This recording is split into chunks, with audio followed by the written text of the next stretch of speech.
Working at Western and the Quad Cities, which really is working with Joe, is great.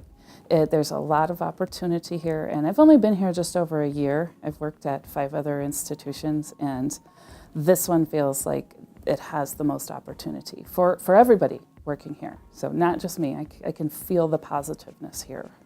Because I looked around and saw great people doing great things, and so as an administrator, it's my job to help people be successful and get out of their way and let them do it.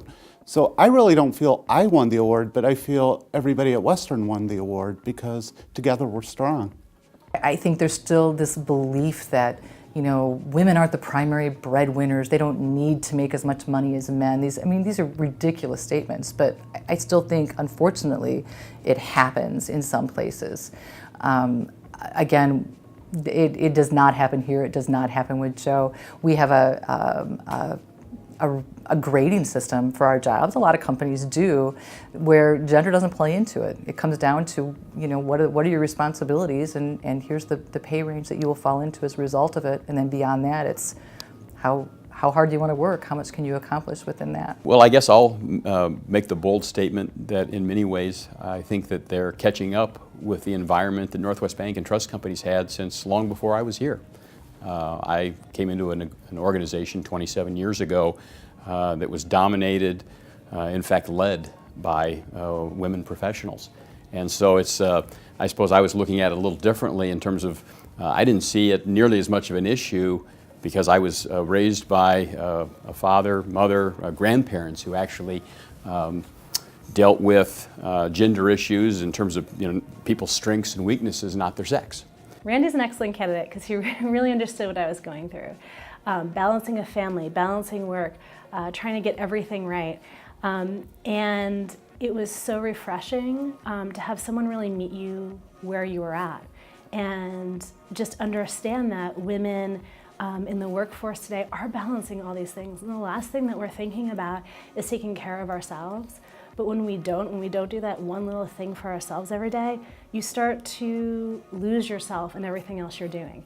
And just that he understood that intuitively, and he helped me learn that, and it really did change my life. I think he's a wonderful candidate. And the advice that he gave me, I promised myself wouldn't just stay with me.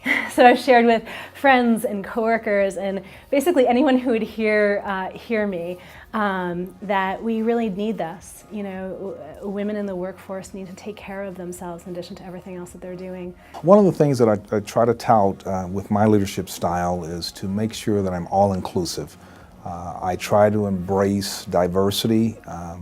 I'm trying to always be the champion for the underdog, or the one that maybe doesn't get the opportunity, or the one that's not going to readily be chosen for the opportunity. So I very rarely make decisions without getting the input from some of my team members, and I have some really sharp people on my team. So I think the best decision that I can make is a decision that's made collaboratively. So Rick believes that finding good leaders is a challenging opportunity that reaps big rewards.